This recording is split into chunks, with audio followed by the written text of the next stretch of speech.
Assalamualaikum warahmatullahi wabarakatuh. Semangat pagi dan salam sejahtera. Pada kesempatan ini saya akan berbagi, akan sharing mengenai tip atau suatu cara bagaimana kita membuka usaha yang relatif mudah.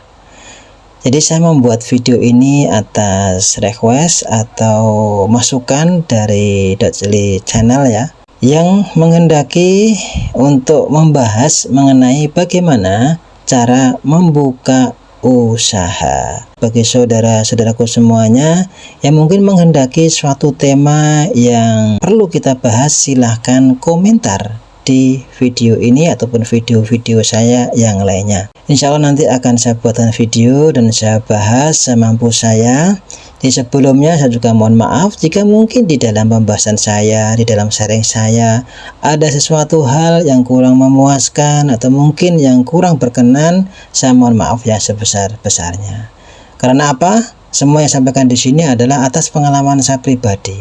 Oke, langsung aja kita bahas mengenai bagaimana cara membuka usaha yang relatif mudah. Yang pertama adalah usaha terbaik itu usaha yang dibuka. Jadi usaha itu yang dibuka, yang kita lakukan, bukan hanya di dalam angan-angan atau pikiran kita saja. Usaha apa itu? Kita harus buka apa? Kan seperti itu. Usaha yang harus kita buka adalah usaha yang kita bisa. Kita bisa apa? Itu yang kita buka jadikan usaha. Misalkan kita bisa servis HP, kita bisa servis dah motor, ya udah kita buka aja usaha jasa servis HP, servis dah motor ya. Atau mungkin usaha membuka catering karena kita bisa masak. Jadi prinsipnya adalah kita bisa apa, yaitu yang kita buka. Apabila kita tidak bisa apa-apa, ya kita harus belajar. Seperti kisah saya pribadi, ketika itu saya sudah menjadi karyawan tetap di sebuah perusahaan. Kemudian saya memutuskan untuk resign atau keluar dari perusahaan tersebut karena saya ingin membuka usaha. Tetapi waktu itu saya juga bingung, saya usaha apa? Karena apa? Teman-teman saya, saudara-saudara saya, tetangga saya, itu kebanyakan dia sebagai karyawan, bukan menjadi seorang pengusaha. Saya harus buka usaha apa? Apa yang harus saya lakukan? Ketika itu awalnya saya adalah belajar. Waktu saya belajar ya, membaca buku marketing, membaca buku-buku bisnis, majalah-majalah bisnis, dan ikut seminar dan sebagainya. Saya lakukan semuanya. Hampir setiap hari saya membaca, belajar, membaca dan sebagainya. Akhirnya pada saat itu saya membuka warung Padang ya, karena emang background saya adalah seorang chef atau seorang koki. Jadi saya membuka warung Padang. Padahal saya sudah punya keahlian memasak. Akhirnya saya membuka warung Padang dan itu pun gagal. Tetapi dengan suatu kebangkrutan itu jangan membuat kita putus asa, jangan membuat kita berhenti kemudian wah saya tidak bisa menjadi pengusaha, bukan.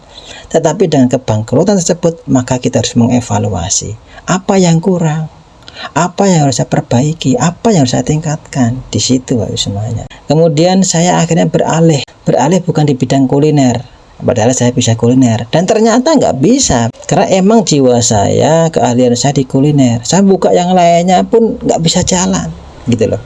Jadi kita membuka usaha itu kalau pengalaman saya itu sesuai dengan apa yang kita bisa, apa keahlian kita, apa bakat kita, itu kan lebih mudah. Akhirnya saya berdoa kepada Allah, ya Allah biasanya lebih mudah, lebih simple, lebih fleksibel ya.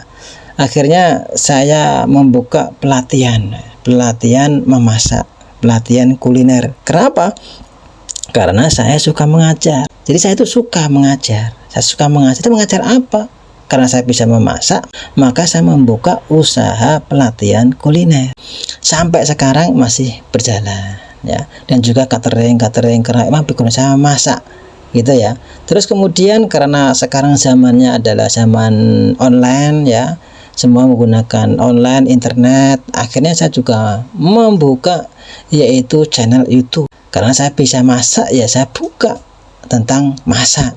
Dan ini saya membuka yaitu motivasi hidup sukses yang isinya tentang tutorial, kemudian tentang motivasi, tentang pengembangan diri. Karena memang saya suka di bidang tersebut. Sekali lagi ya, jika mau membuka usaha yang relatif mudah, bukalah usaha apa yang kita bisa, yang kita senangi. Itu yang pertama. Kemudian yang kedua, setelah kita membuka usaha yang kita bisa dan kita senangi, langkah-langkah membuka usaha. Jadi seperti ini ya. Jika kita ingin membangun usaha, itu bagaimana? Berdoa dulu atau usaha dulu?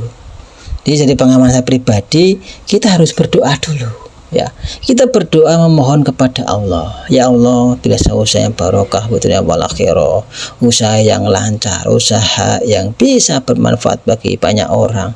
Kita berdoa, kemudian baru berusaha. Jadi jangan sampai kita melangkah itu karena nafsu, karena pola pikir kita, tetapi kita melangkah itu karena doa kita. Jadi kalau dipresentasekan antara doa dan usaha itu, berdoa itu 80%, bahkan lebih. Usaha itu hanya antara 20 sampai 10% saja. Melangkah itu karena doa kita. Jadi semua akan diarahkan oleh Allah. Pertama berdoa, kemudian berusaha. Yang ketiga ini juga sangat perlu, adalah konsisten. Ya, kita harus konsisten atau istiqomah. Ini berusaha itu harus konsisten. Kita istiqomah, kita jalankan saja, jalankan. Yang penting sudah ketemu usaha yang bagi kita itu sudah cocok, sudah pas gitu loh ya. Jadi kita lakukan saja, kita kerjakan, kita perbaiki gitu ya. Yang keempat, yang terakhir langkah-langkahnya adalah kita harus tawakal. Kita serahkan semua hasilnya itu kepada Allah. Manusia itu mempunyai kewajiban untuk berusaha, untuk mencobanya, tetapi adapun hasilnya itu Allah yang menentukannya. Ya, ini langkah-langkah yang secara kanan ya, secara otak kanan. Adapun langkah-langkah secara otak kiri atau logika, ya jelas kita mencari modal, kemudian kita mencari tempat, kemudian kita harus mencari relasi dan sebagainya. Kunci sukses berbisnis yang paling penting juga ada di sini, kunci sukses berbisnis. Ini saya sering membahasnya adalah kuncinya dengan cara otak kanan atau dengan caranya Allah ya. Yang pertama adalah kita harus bersyukur. Apapun usaha kita harus bersyukur. Kenapa harus bersyukur? Kalau kita bersyukur, maka nikmat akan bertambah. La in syakartum la azidannakum. Bersyukur, maka nikmat bertambah. Usaha kita bisa jalan. Jika nikmat tidak bertambah, usaha bangkrut terus, ditipu orang terus, berarti syukurnya kurang.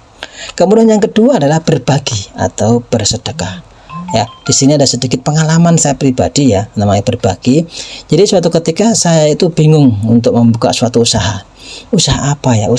Akhirnya saya ketemu dengan seorang pengusaha dan saya sharing-sharing, saya diwejangi atau dinasihati, diberi pesan, Mas, kalau mau usaha yang paling mudah itu gini, prinsipnya adalah bukalah gentong plus sodakoh, selesai.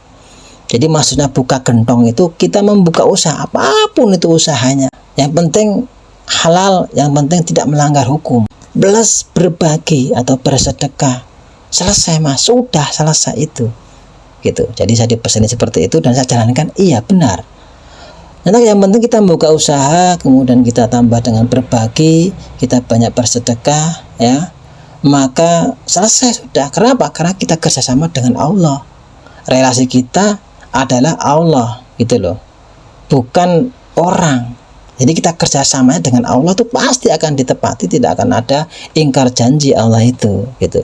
Kemudian yang ketiga adalah husnudon billah atau berprasangka yang baik atau berperasaan yang baik. Ini juga sangat amat penting sekali gitu loh. Jika kita berpikir yang positif atau berperasaan yang positif, maka hal positif itulah akan kita dapat. Contoh untuk usaha ya, kita buka usaha, bismillah sampai buka usaha, lancar, sukses, barokah.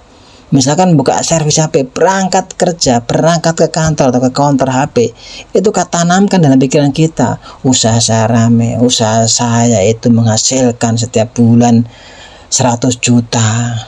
Ataupun kita, alhamdulillah pelanggan saya yang puas, alhamdulillah diberi kemudahan. Jadi kita harus senantiasa husnudon billah atau berperasaan yang positif ya. Usaha saya maju, saya punya cabang 2, 3, 4, 5, 10, omsetnya 1 miliar, net profitnya misalkan kita menghendaki 100 juta, boleh silahkan, yang penting yakin.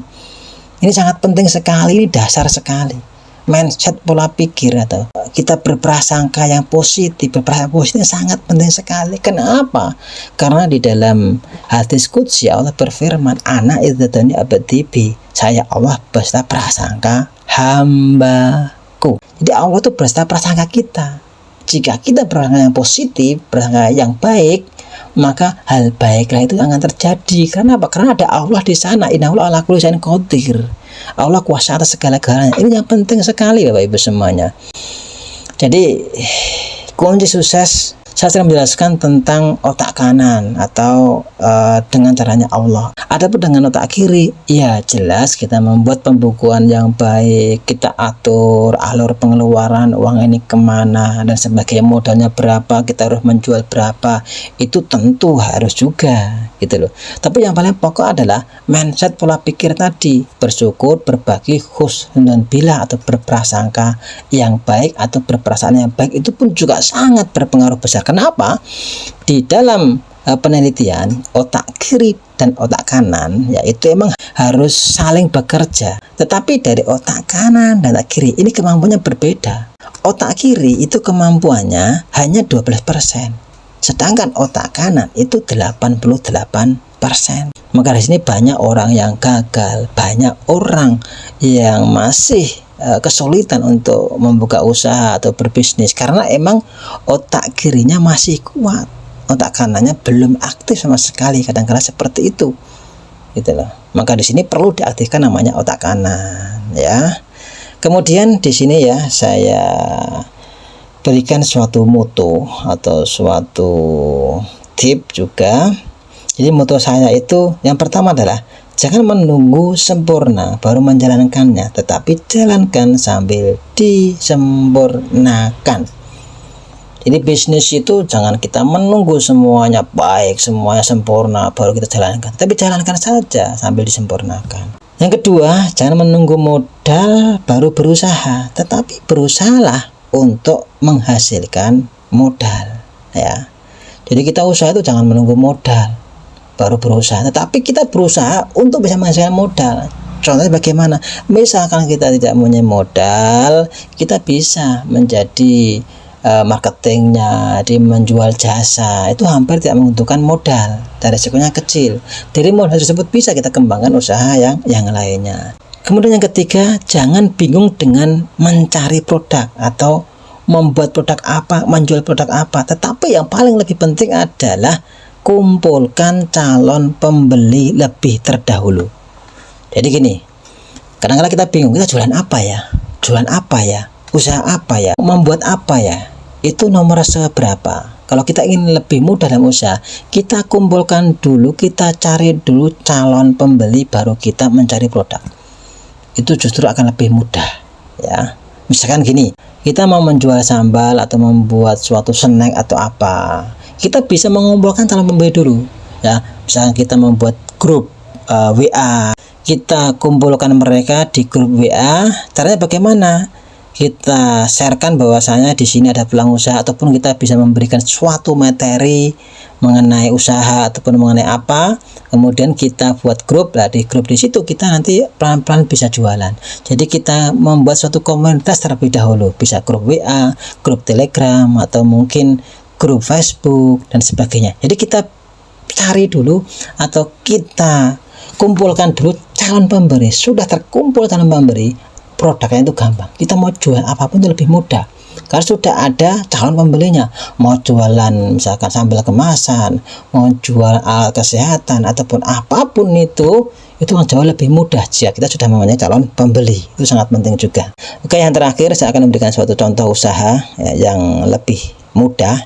Usaha yang lebih mudah itu adalah kita membuat suatu jasa. Itu resikonya sangat kecil sekali. Contoh saya pribadi, akhirnya saya membuat usaha yaitu jasa pelatihan kuliner dan bisnis. Ini resikonya kecil sekali, modalnya juga kecil, tapi hasilnya besar. Seperti itu ya. Kalau kita punya suatu value atau punya suatu nilai, punya suatu ilmu, bisa kita rubah suatu value tersebut menjadi suatu penghasilan atau menjadi uang. Jadi contoh usaha yang modalnya kecil ya, itu adalah pelatihan, kemudian servis segala servis ya, bisa servis HP, bisa servis laptop, servis sepeda motor, servis mobil, bisa juga menjadi konsultan. Kemudian wah, saya nggak punya ilmu yang seperti itu mas ya. Mungkin yang lebih simpelnya lagi, kita bisa membuat jasa potong rambut, kemudian jasa pijat capek, jasa jahit dan sebagainya, banyak sekali sebenarnya ya. Kemudian yang kedua, contoh usaha yang lebih kecil, kita bisa membuat produk ya. Membuat produk itu saran saya produknya yang tahan lama, sehingga kita bisa menjual secara online. Jika kita bisa menjual secara online, maka peluangnya itu lebih besar. Karena apa? Pembelinya dari seluruh Indonesia, bahkan seluruh dunia bisa menjangkaunya. Nah, kita buat produk yang penting produk tersebut bisa tahan lama. Misalkan kita membuat aneka snack, kemudian bisa membuat aneka aksesoris, kemudian bisa membuat lukisan ataupun apapun itu, atau mainan anak-anak, mainan edukatif dan sebagainya. Yang penting produk kita itu bisa tahan lama. Kemudian yang ketiga, kalau kita tidak bisa membuat usaha jasa, tidak bisa membuat produk, ada ya usaha yang sangat simpel, yaitu kita menjadi marketing. Jadi kita nggak perlu membuat produk ataupun kita tidak memiliki jasa, tapi kita bisa memasarkannya. Jadi kita posisi di tengah-tengah ya.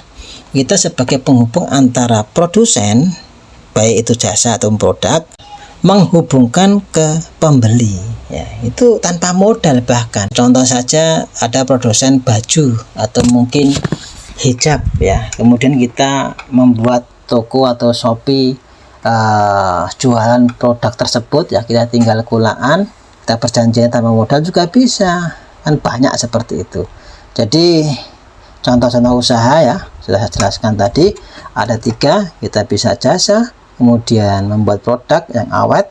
Yang ketiga, tidak bisa membuat jasa dan produk, kita bisa menjadi marketing, atau bahasanya lebih mudahnya adalah makelar. Mungkin demikian dari saya, semoga bisa bermanfaat. Assalamualaikum warahmatullahi wabarakatuh. Salam kanan.